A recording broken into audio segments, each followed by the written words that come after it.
بسم اللہ الرحمن الرحیم۔ ناظرین، فرعون کے بارے میں یہ تاثر عام ہے کہ یہ کوئی ایک خاص ظالم حکمران گزرا ہے، مگر حقیقت اس کے برعکس ہے۔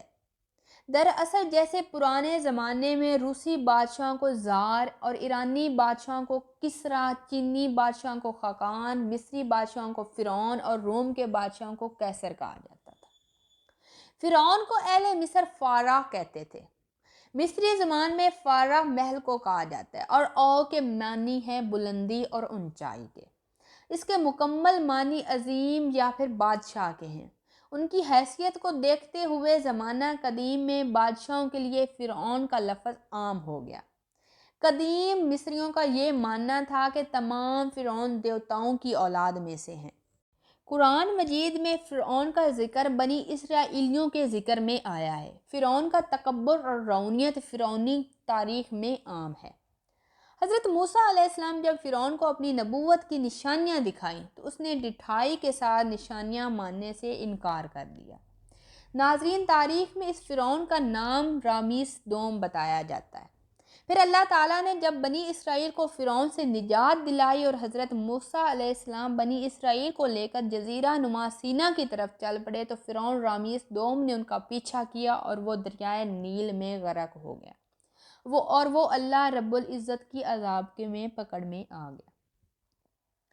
ناظرین، 3000 سال قبل سے لے کر سکندر اعظم تک تقریباً 31 فرعون گزرے ہیں جنہوں نے مصر پر حکومت کی ہے۔ سب سے آخری خاندان فارس کی شہنشاہ کا تھا جو 332 قبل مسیح سکندر اعظم کے ہاتھوں قتل ہوئے۔ حضرت یوسف کے دور کا فرعون وسقوق مصعب بن ریان عمالقہ کے خاندان سے تھا جو دراصل عرب ہی کی ایک شاخ ہے۔ یہ بعد میں حضرت یوسف کے ساتھ ہجرت کر کے انبیاء کی سرزمین پر چلے گئے تھے۔ یہ سرزمین تاریخی کتب میں جبروت مقفیلا نابلس کے نام سے جانی جاتی ہے۔ تورات میں یہ جگہ فرائین کے نام سے بھی درج ہے جسے زمانہ قدیم میں شقیم کہتے تھے۔ ناظرین، یہ تمام علاقے فلسطین میں ہی واقع ہیں۔ پتھر پر قدموں کے نشان کے مطابق حضرت موسیٰ کے دور کا فرعون رامیس دوم یا پھر بعض کتب میں رامیس کا بیٹا بن فتح تھا جس کا دور حکومت سن 1292 قبل مسیح سے لے کر سن 1225 قبل مسیح پر ختم ہوتا ہے۔ ناظرین، ایک مصری محقق احمد بن یوسف افندی کے ایک مضمون کا خلاصہ قصص الانبیاء میں عبد الوہاب نجاز نے نقل کیا ہے۔ وہ کہتے ہیں کہ یہ بات ثابت ہو چکی ہے کہ جب حضرت یوسف علیہ السلام مصر میں داخل ہوئے تو وہ 16ویں فرعونیہ کا دور چل رہا تھا اور اس فرعون کا نام ابابیل تھا۔ انتقال کی معلومات عزیز مصر فونی فارما کے مقبرے سے ملتی ہے۔ اس مقبرے سے دریافت ہونے والے پتھر کے ایک کتبے سے یہ ثابت ہوتا ہے کہ یہ 16ویں نسل کا فرعون تھا، اور وہ آگے یہ بھی لکھتے ہیں کہ بنی اسرائیل حضرت یوسف علیہ السلام سے 27 سال بعد مصر میں داخل ہوئے جس کا ذکر قرآن پاک میں بھی کیا گیا ہے۔ جس فرعون نے بنی اسرائیل کو مسائل میں ڈالا تھا وہ رامیس دوم تھا۔ یہ مصر کے حکمرانوں کا 19واں خاندان تھا۔ حضرت موسیٰ اسی کے زمانے میں پیدا ہوئے اور اسی کی آغوش میں پرورش پائی۔ رامیس دوم شادش کا بیٹا تھا اور اس نے 67 سال حکومت کی تھی اور اس کی عمر تقریباً 110 سال تھی۔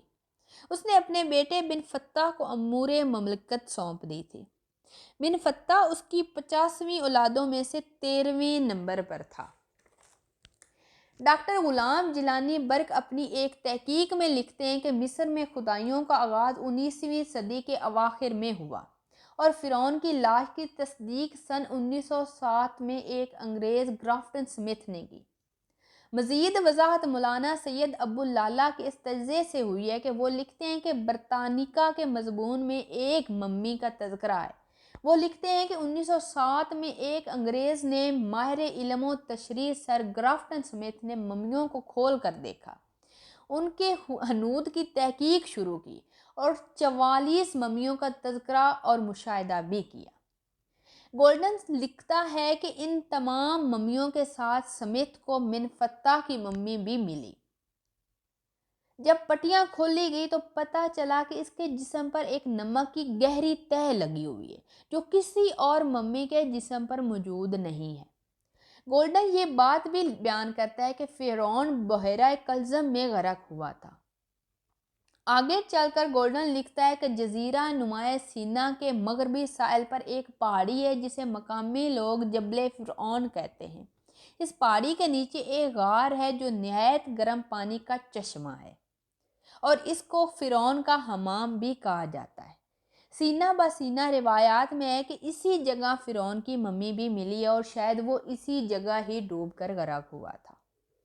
تو ناظرین، قرآن مجید نے آج سے 1500 سال پہلے ہی اس واقعے کے بارے میں بتا دیا تھا جس کی تائید و تصدیق آج کے محقق کر رہے۔ جب فرعون غرق ہو گیا تو لوگوں نے اس کی موت کا یقین نہ کیا۔ تب اللہ رب العزت نے سمندر کو حکم دیا اور سمندر نے اس کی لاش کو خشکی پر پھینک دیا۔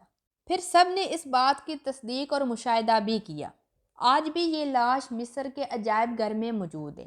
ناظرین، خدائی کے دعوے دار فرعون کو اللہ تعالیٰ نے عبرت کا نشان بنا دیا کیونکہ خدائی صرف اللہ تعالیٰ کی ہے اور اللہ تعالیٰ ہی اس سارے جہاں کا اصل حقیقی بادشاہ ہے۔